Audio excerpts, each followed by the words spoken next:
we're talking Jets right away, because that is what this podcast dictates, and that's what I'm dictating right now. And Le'Veon Bell, released by the New York Jets this week, ends up signing with the Kansas City Chiefs yesterday, and that's all besides the fact, because as a Jets fan, I'm pissed off right now. I'm really pissed. I'm just going to be pretty honest with you there.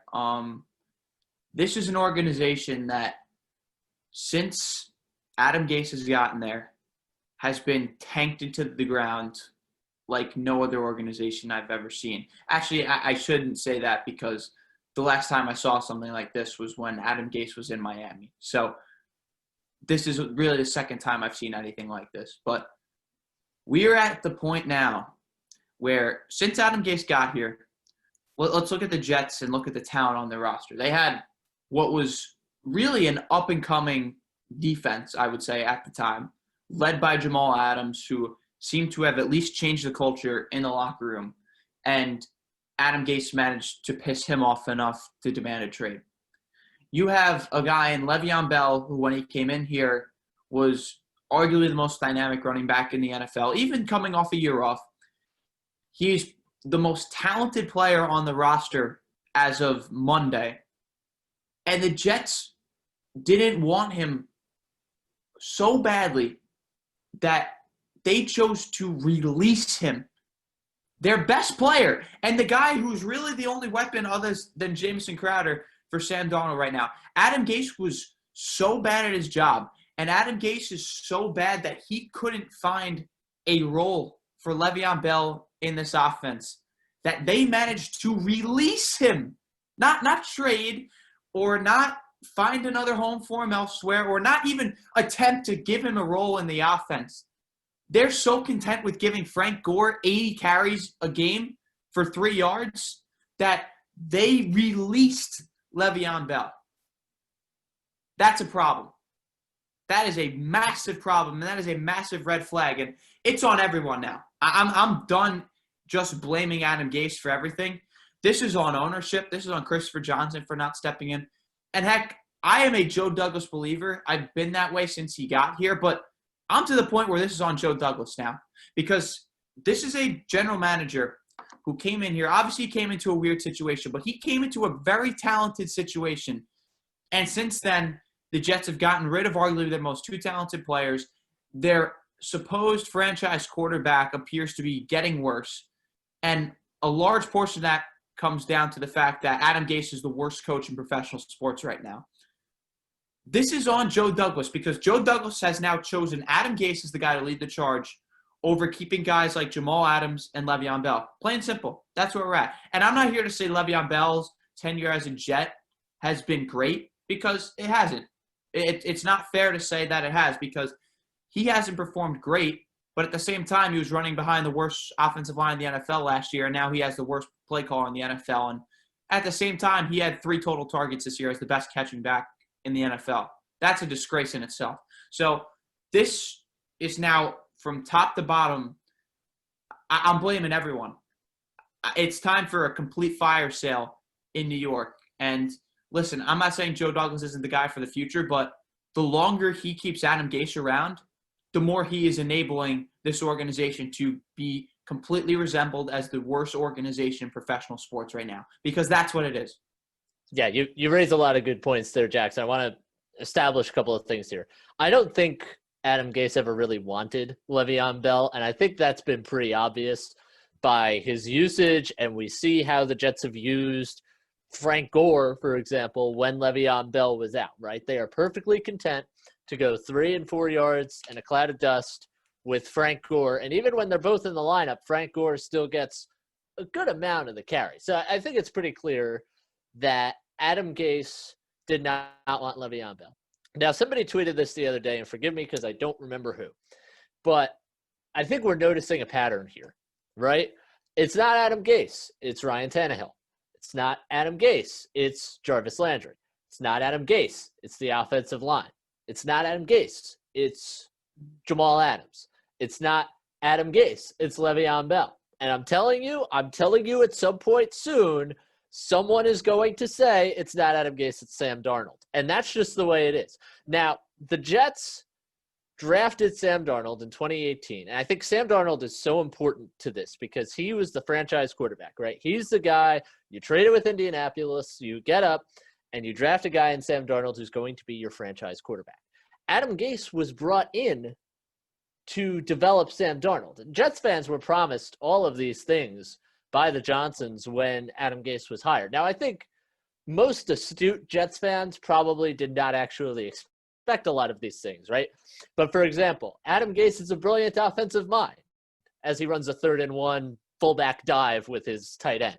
Adam Gase is going to be the guy to shepherd Sam Darnold's development as Sam Darnold has regressed in both years under Adam Gase. It's really ridiculous when you look around the league and you look at what other teams are doing with their young quarterbacks, right? Look at the Los Angeles Chargers. Now, they're 1-4, but Justin Herbert looks really good. Like, that kid can sling it. Sam Darnold has a lot of talent. I am a Sam Darnold believer. He's shown a lot of good things over the years, and I'm willing to give him a chance. But look at what other teams are doing with their young quarterbacks, and you realize just how far behind the Jets are. And the locker room, I think, has shut off Adam Gase. There was a press conference the other day. They asked him, did you misuse Le'Veon Bell? And he said, it's irrelevant. It's beside the point. I actually think that quote was. It's very much to the point. It's extremely to the point. One, he did use Le'Veon Bell. Okay, that's the answer to that question. But here's the thing. As I look at the Jets, over the last 2 years, they have 3 Pro Bowl caliber players who have played a significant amount of time. I'm not counting C.J. Mosley because he's barely played for the Jets. Robbie Anderson, Jamal Adams, Le'Veon Bell. They're all gone. That's the problem with the Jets. And you said some of it falls on Joe Douglas. I think a little bit of it falls on Joe Douglas. But we were talking before the show. This is what happens when you hire a coach in January of 2019 in Adam Gase. The coach pulls off a coup d'etat, basically, to fire the GM, Mike McCagnon, in May, who I think we can agree, in retrospect, was not very good. Then in June, they hire Joe Douglas. So this roster is still largely not a construction of Joe Douglas. Now, that's bound to happen. But you have such a dysfunctional organization from top to bottom, and Adam Gase is so clearly not the man for the job because look at all of the players who have gotten out of the Gase cocoon and been better. And we're going to see that Le'Veon Bell is on the Chiefs now. He's going to perform in that offense because they have so much talent in that offense. He's a versatile chess piece for them. And, Jamal Adams is in Seattle now. Robbie Anderson is putting up numbers in Carolina. So the common denominator at the end of the day is the Jets. And the Jets had their options at head coach. They could have gone with Matt Rule, could have gone with Eric Bieniemy. They went with Adam Gase, and it's going to set the franchise back for years, particularly if Sam Darnold either checks out or, gets traded, which I've seen kicked around, which I don't know is going to happen necessarily, but it's not off the table. So a lot of problems with the Jets right now, Jackson. And a lot of it, I think, goes back to the false promises the Jets fans were given when Adam Gase came in, none of which he has fulfilled because, to be quite frank with you, you and I both agree, he is a terrible head coach. He's the worst coach in professional sports, hands down, right now. And At least in America, I'm willing to say that without hesitation because I've never seen an organization be run into the ground so quickly than what Adam Gase is doing to the New York Jets. And I want to address something because the media has been completely ridiculous in how they're treating Le'Veon Bell. And I've seen way too many people saying, hey, he doesn't want to be here, then just let him go. Well, let's hold up for a second. You are the probably most talented running back in the NFL. You're a guy who should be getting 20 carries a game. You're a guy who should be targeted at least 5 to 6 times a game as the best receiving back of the NFL at bare minimum. And instead, a 37-year-old Frank Gore is getting 8,000 carries a game and is essentially the main piece of the offense when he hasn't been productive at all. Why the hell would Le'Veon Bell want to be here? I can't find a reason for him to want to be here considering this team sucks. He's got the worst play caller in the NFL right now in Adam Gase. Dell Loggins is just as terrible, too, on top of this. why would Le'Veon Bell want to be here? I don't blame him for a second. If I was him, I'd be running for the hills. I probably would have pulled an Antonio Brown and just not showed up and just would have not done that until they released me, because that's how bad it's gotten. And with Adam Gase, we mentioned it, that it's not Adam Gase, it's Ryan Tannehill. We did that entire thing. Adam Gase seems to be allergic to talented players. And I mean, seriously, I've never seen anything like this. He wants no part of anyone who is good at the skill positions. I mean, we mentioned it in Miami, you go around, Ryan Tannehill looks like an MVP candidate. Devontae Parker and Mike Gesicki have been tremendous in Miami this year. Kenyon Drake hasn't had a terrific season, but he's still plenty talented too. And like you mentioned, look at all the guys who have left from the Jets alone. I mean, Jamal Adams has been terrific in Seattle up until he got hurt. Robbie Anderson looks like a number one receiver, far more than what Brashad Perriman looks like right now. And listen, it's hard to blame Brashad Perriman. Heck, it's hard to blame any skill position player who plays for the New York Jets and Adam Gase right now, because he sucks at his job. So I'm of the opinion right now that if Adam Gase remains with the Jets any longer, it doesn't get to a point where it's on Adam Gase anymore, because he's the one that's being enabled to do all this crap. At some point, Joe Douglas has to grow some balls and do what is right for this organization. Because as long as they keep Gase here, and as long as Gase continues to have control of what happens personnel-wise, this organization is going to go even further into the ground. And honestly, Jimmy, I don't know how it gets any further right now, but I'm pretty scared to see what happens. And I think the only way that this gets any worse is that Sam Darnold finds a home somewhere else and becomes a superstar. And honestly, I can really see that happening at this point, because he's shown flashes of being hella talented. He really has. And every time this offense goes out and does something, you just look and you're like, yeah, Darnold hasn't looked great, but what the hell is this offense doing? What the hell is the play calling that's going on a play-by-play basis? It's just a joke. It's an utter joke. This organization sucks, and oh man, I'm really frustrated. And the fact that it's not even that Le'Veon Bell has been good with the Jets. This is just kind of the tip of the iceberg for me at this point, because I'm done. I'm finished with Adam Gase, and I'm not one who is willing to give up my fandom to go root for another team, but I wouldn't blame a single Jets fan for dropping their Jets fandom until Adam Gase is gone. I really wouldn't, because this guy is doing everything he can to ruin this organization. You were talking about the play calling before. I just want to shout out, because it's been a crazy news cycle for the Jets this week. A very underrated story was Adam Gase publicly test driving the idea of giving up the play calling duties, and then coming back and saying that the staff had decided that he would be the best guy to do it. There's anyone on that staff who's capable of calling plays at a high level in the NFL. It's just not happening. And it's not even a high level. It's like a mediocre baseline, or to terrible level. You could be a terrible play caller, you'd still be better than Adam Gase. That's how bad it is. This guy ran a wheel route for Frank Gore in the red zone. I mean, a couple of weeks ago in the Thursday night game against Denver. It's crazy, but you talk about talented players, right? Whether it's Robbie Anderson, Le'Veon Bell, whoever else it may be in Adam Gase's time in the NFL. And I think there's a certain – I've observed this with Adam Gase, that the people around him say, right, he's a brilliant offensive mind, which is BS, obviously. But I think there's a certain ego here where Adam Gase almost feels like, hey, I'm smarter than having good players, just relying on them to make plays. Because I think the best coaches in the league adapt their scheme to the player, not the other way around. I think, especially in the modern NFL, I believe that's true.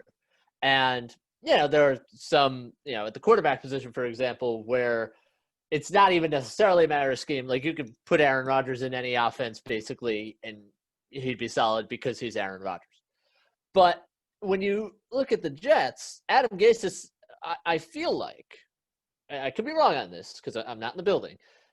I feel like with Adam Gase, he's saying, you know what? I am so smart. I am so brilliant. I can plug anyone into this offense and we can succeed. And I think you and I both thought this year the Jets were probably going to be pretty bad, right? The Jets were not expected to be a playoff team by any estimation. Nobody was saying that. But when you have bad teams in the middle of a rebuild, then the Jets have been rebuilding for 10 years. Let's just be frank about that.